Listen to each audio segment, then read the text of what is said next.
Have been under this impression. और हमेशा ध्यान रखना है, जब बेसमेंट को लेके हमें खूब आजकल नाराजगी है, ठीक है होनी चाहिए, हम एकदम सहमत हैं कि बेसमेंट सील हो जानी चाहिए, लेकिन दिल्ली की मेट्रो बेसमेंट में चलती है, अंडरग्राउंड ही चलती है, पालिका बाजार बेसमेंट में ही है, दिल्ली के लगभग हर मॉल में बेसमेंट में बहुत बड़े शॉपिंग कॉम्प्लेक्सेस हैं, वहां लाखों लोग शॉपिंग करते हैं वहां पर, क्योंकि वहां की जो बेसमेंट है ठीक तरीके से बनाई गई हैं। और कमर्शियल मॉल की तरफ से हमें ये बार बार आश्वासन मिला कि वो बेसमेंट उसी तरीके से बनी हुई है, और उन्होंने कहा कि हमने डीडीए में अप्लाई किया है कि हमें कमर्शियल एफएआर में इसका एनओसी मिले। अगर कमर्शियल एनओसी मिल जाता, एनओसी क्यों नहीं मिल रहा? डीडीए का मानना है कि ये काम एमसीडी का है, एमसीडी का मानना है कि काम डीडीए का है। एमसीडी ने कई पत्र डीडीए को लिखे, डीडीए ने कई पत्रों में जवाब एमसीडी को दिया, और यहां तक कहा कि हमारे पास डॉक्यूमेंट्स नहीं हैं, ये आपको देखना पड़ेगा। पिछली मीटिंग में हाई कोर्ट में डीडीए ने पहली बार ये कहा कि हम एमसीडी को राइट्स दे रहे हैं, और अब एमसीडी जो कल हियरिंग होने वाली, शायद उसके बाद हमें वैसे भी इशू करती, या तो परमिशन मिल जाती या वो इशू करती कि आपको ये छोड़ना पड़ेगा, तो हम छोड़ते उसको। मतलब बेसमेंट होने मात्र से चीजें जैसी फैल जाती हैं। मैं आपसे फिर कह रहा हूं, ऑन रिकॉर्ड कह रहा हूं, उस बेसमेंट का पूरा लेआउट स्ट्रक्चर एमसीडी को हमने सबमिट किया हुआ है, डीडीए को सबमिट किया हुआ है, फायर डिपार्टमेंट को सबमिट किया हुआ है एनओसी के लिए कुछ महीने पहले। अब तक वहां से रिजेक्शन भी नहीं आया उसका, और उसमें 7 फायर एग्जिट्स बड़े बड़े, वो सब उसमें नक्शे में है, और नक्शे में नहीं है, वो रियलिटी में भी है। सर आपने अभी एक बात बोली, लेकिन इसके बावजूद पिछले 3 दिन में जो घटना घटी, उसे देखने के बाद मुझे एहसास है कि ये केयरलेसनेस थी, हमारे दिमाग में बात कभी नहीं आई। और मैं आपके चैनल पर बड़ा खुल के कह रहा हूं कि परमिशन कभी भविष्य में मिल भी गई तो भी हम बेसमेंट में काम नहीं करेंगे, मैं इसका भरोसा आपको दे रहा हूं। और मैं चाह रहा हूं पूरी दिल्ली में एक भी कोचिंग इंस्टीट्यूट बेसमेंट में ना चले, और ऊपर भी चले। मुझ पर निशाना इसलिए साधा है कि ऐसे मामले में कोई एक बलि का बकरा सबको चाहिए होता है, उससे चीजें थोड़ी आसान हो जाती हैं। प्रशासन के लिए आसान हो जाता है कि हम बच गए, एक का नाम लगा दो। समाज को भी एक सीधी सीधी बात समझ में आती है कि अच्छा एक आदमी मिल गया, यही जिम्मेदार था, तो वो तसल्ली मिल जाती है कि चलो हमें दोषी मिल गया। और जो कॉम्पिटिटर्स हैं उनको ये लगता है कि अच्छा मौका है, इसी में स्कोर सेटल कर लिया जाए, हिसाब बराबर कर लिया जाए। जो बच्चे हैं, बच्चे जिस इमोशनल टर्बुलेंस से गुजर रहे हैं, उनकी नाराजगी की वजह यह है कि मैं उनके साथ क्यों नहीं खड़ा हूं। तो बच्चों की नाराजगी जायज है, लेकिन जो सीलिंग का एक्शन है मेरे ख्याल से 50 से ऊपर इंस्टीट्यूट्स पे हुआ, उसमें एक नाम हमारा भी है। पर शायद उनको मुझसे ज्यादा उम्मीद थी, इसलिए उनको खराब लगा, हर्ट हुए, तो नाराजगी पूरी मुझ पे फूटी है। और मैं इस बात से बहुत संतुष्ट हूं, अच्छा महसूस कर रहा हूं कि सारा रोष मुझ पर है। कम से कम मैं इस बात को लेकर निश्चिंत हूं कि वो मानते हैं कि मुझे उनके साथ और सही पक्ष में खड़ा होना चाहिए था। तो इसके लिए मैं कृतज्ञ हूं कि उन्होंने इतना गुस्सा मुझ पर किया। मीडिया ने गुस्सा क्यों किया? क्योंकि चैनल्स को व्यूज चाहिए, और जिसके नाम पे व्यूज मिलते हैं, अभी तुक्के से पिछले कुछ समय से मुझे व्यूज मिल रहे हैं, तो मेरा नाम लिख के गाली देने में व्यूज ज्यादा मिलते हैं, इसलिए मेरा नाम सबसे ऊपर रहता है।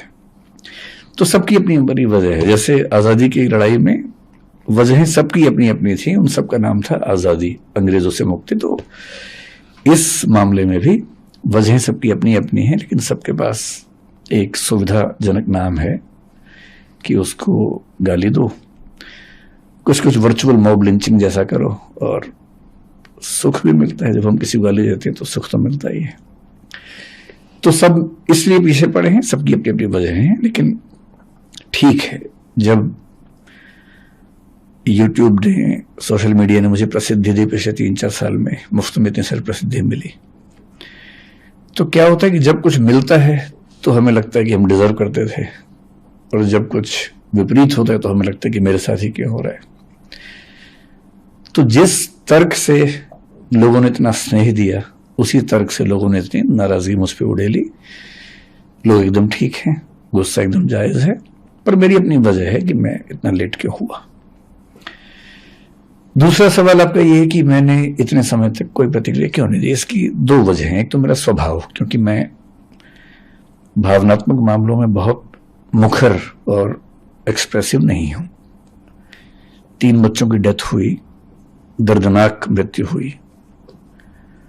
उस दिन से मेरे घर में हम लोग, आपको बड़ा आश्चर्य होगा, जो पिछले 2 दिन में हो रहा है उससे मुझे परेशानी लगभग नहीं के बराबर है। सारे चैनल्स मेरे पीछे पड़े हैं, इससे मुझे परेशानी नहीं के बराबर है। मेरे परिवार में लोग अचंभित भी रहते हैं कि मैं इतना सामान्य कैसे रह लेता हूं। मुझे ज्यादा चिंता दूसरी बात की है कि 3 दिन से हम घर में जब बात करते हैं या सोने जाता हूं, नींद के नजदीक पहुंचता हूं, तो बार बार एक इमेज बनती है कि जब पानी भरा होगा तो उन बच्चों पर क्या गुजरी होगी। क्योंकि 1-2 बार ऐसा हुआ कि नदी में तैरते हुए पानी नाक में भर गया, 1-2 सेकंड्स के लिए डूबते डूबते मरे, मतलब बचे। कितना पेनफुल होता है वो 2-3-5 सेकंड, जो हम तो खैर 2-3-5 सेकंड में फ्री हो गए, निकल गए उससे। पर उन बच्चों ने तो कम से कम 1-1.5-2 मिनट, मुझे नहीं पता कितना समय इस चीज का होता है, लेकिन लगभग इतना होता ही होगा, झेला ही होगा। उम्मीदों की जब आखिरी कड़ी टूटी होगी, जब टेबल पे चढ़े होंगे बचने के लिए और पानी इतना सारा आ गया होगा। मेरी इस पूरे प्रकरण में मूल चिंता उस अनुभव को महसूस करने की है, और वो दुख है। तो ऐसे दुख में उनके पेरेंट्स को मैं जानता नहीं हूं, मैं उनसे कैसे अपनी बात कहूं, कैसे उनसे मिलूं। दूसरे जो विद्यार्थी इस समय आंदोलन में हैं, उनकी सारी बातें जायज हैं, लेकिन वो जिस उम्र में हैं, जिस गुस्से में हैं, थोड़ा सा ये भय भी होता है कि अगर हम जाके बात भी करें तो उस समय वो पूरी बात सुनेंगे या नहीं सुनेंगे।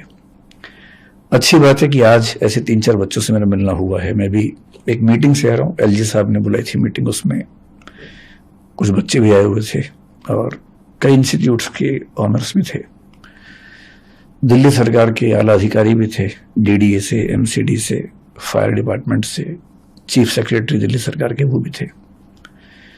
तो वहां थोड़ी सी बच्चों से मेरी, मतलब 1-to-1 नहीं, लेकिन हाँ मीटिंग के दौरान बातें हुई। अब मुझे लगता है कि वो सहजता है। हो सकता है कि मैं आज या कल में बच्चों से मिलूंगा। आपको हो सकता लगे कि मैं बहुत बड़ी बात बोल रहा हूं, मैं खुल के ये बात कह रहा हूं। बिल्डिंग सेफ्टी नॉर्म्स के मामले में जितनी शिद्दत से हम कोशिश करते हैं, मुझे भरोसा है कि वैसी शिद्दत कहीं आपको नहीं मिलेगी। अगर आप चाहेंगे, मैं भी आपको अपने व्हाट्सएप में एक चीज दिखाऊंगा। हमारे पास एक, आप, मुझे नहीं पता बाकी इंस्टीट्यूट क्या करते हैं, मैं अपना बता रहा हूं आपको। 2 महीने पहले, 3 महीने पहले हमने एक वैकेंसी निकाली, क्योंकि हमने 1.5 साल पहले एक डिविजनल हेड रैंक का ऑफिसर बनाया अपनी कंपनी। डिविजनल हेड हमारे यहाँ सीनियर मैनेजमेंट का पार्ट है, जो केवल सेफ्टी देखेगा बिल्डिंग्स की। उसका एक ही काम था, बिल्डिंग की सेफ्टी देखना। जनवरी 2023 में हमने एक व्हाट्सएप ग्रुप बनाया, मैं उसका मेंबर हूं। उस ग्रुप का काम क्या है, 16 पॉइंट्स उसमें लिखे हुए हैं, जिसमें एक लिखा हुआ है कि मैंने चेक कर लिया है कि सारे दरवाजे खुले हैं, फायर एग्जिट साफ है, उसमें कोई बाधा नहीं है, छत के दरवाजे खुले हुए हैं, कोई इमरजेंसी होने पर बच्चे बाहर निकल सकते हैं। सब 16 पॉइंट्स हैं उसमें। ये 16 के 16 पॉइंट्स पे हमारी हर बिल्डिंग के बिल्डिंग इंचार्ज को रोज, ये मैं महीने की बात नहीं कर रहा हूं, रोज की बात कर रहा हूं, एक अपडेट डालना होता है कि मैंने ये सारे 16 पॉइंट चेक कर लिए हैं, ये सारे ठीक हैं, अगर इसके बाद भी कोई दिक्कत आती है तो मैं इसके लिए जिम्मेदार हूं। ये रोज होता है। आप अगर व्हाट्सएप मेरा देखना चाहेंगे, इसके बाद देखिएगा, और ये हर बिल्डिंग के लिए रोज होता है। इसके अलावा 3 महीने पहले हमने एक वैकेंसी निकाली, 2 महीने पहले ज्वाइनिंग हुई मई के अंत में, एक ऐसे व्यक्ति की जिसका नाम ही है फायर एंड सेफ्टी ऑफिसर। उनका काम क्या है, वो 14 साल से बड़े बड़े मॉल, बड़े बड़े हॉस्पिटल्स में, फोर्टिस जैसे हॉस्पिटल में, एम्बियंस जैसे मॉल में फायर एंड सेफ्टी काम कर चुके हैं। वो दृष्टि के पेरोल पे हैं। उनका एक ही काम है कि सारी बिल्डिंग्स का ऑडिट करना और जहां जरा भी दिक्कत है सेफ्टी के मामले में उसको ठीक करना।